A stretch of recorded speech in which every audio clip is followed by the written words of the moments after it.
আজ আমার রেসিপিটা শুরু করার আগে চলুন একটু বাইরের পরিবেশটা দেখাই। টানা 2-3 দিন ধরে মেঘলা মেঘলা আবহাওয়া, ঝিরিঝিরি বৃষ্টি। তো এখন কারেন্ট নেই। আমার ছেলে এই ঘুম থেকে একটু আগে উঠলো, এখন 6টা বাজে। তো বলছে ম্যাগি খাবে। ম্যাগি তো করেই দেওয়া হয়, ভাবলাম এই সময়টাতে ম্যাগিটাকে একটু অন্যরকমভাবে করে দেওয়া যাক। তো ঘরে গাজর ছিল, ধনেপাতা ছিল, তো আমি এগুলোকেই কাজে লাগালাম। আর ঠিক সেই মুহূর্তেই কারেন্ট চলে আসলো। খুব ভালো, আমার ভিডিও তৈরি করতেও সুবিধা হলো। তো আমি গাজর কুচি করে নিলাম, পেঁয়াজ কুচি করে নিলাম, লঙ্কাটাকেও নিচ্ছি। এরপর আমি ধনেপাতাটাকেও কুচি করে নিচ্ছি।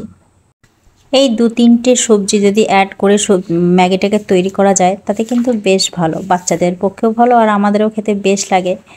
তো আমি এখন নুডলস নয়, ম্যাগি। তো ম্যাগিটাকে আমি সিদ্ধ করতে দিলাম। আর ম্যাগি তো খুব তাড়াতাড়ি সিদ্ধও হয়ে যায়, একদম 2 থেকে 3 মিনিট মতো সময় লাগে পানিটা ফুটে ওঠার পর। তো সিদ্ধ হয়ে গেছে, আমি যে পাত্রে মেশাবো আমি সেই পাত্রে ট্রান্সফার করে দিলাম ম্যাগিটাকে। তো আমি যে সবজিগুলোকে কেটে রেখেছিলাম সেই সবজিগুলোকে আমি অ্যাড করে দিলাম। আর দিচ্ছি কিছু ঘরোয়া মশলা, দিলাম লঙ্কা গুঁড়ো, জিরে গুঁড়ো, হলুদ গুঁড়ো, তারপর গোলমরিচের গুঁড়ো, আর দিলাম 2টো ডিম।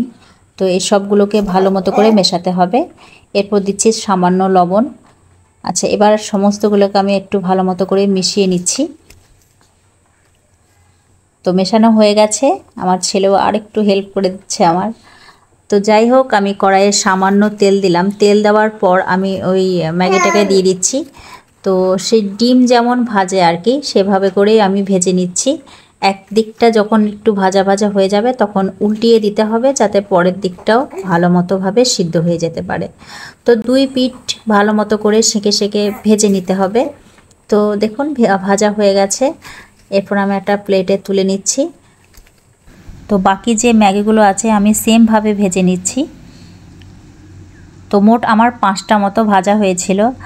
যেহেতু এখন আপাতত মেম্বার আছে আমরা 5 জন, আর আমার বাবু তো এখন খেতে শেখেনি। আর তিথি সুমায়া ওরা তো মিশনে আছে, মানে আরেনের দুই বুবু ভাই মিশনে আছে।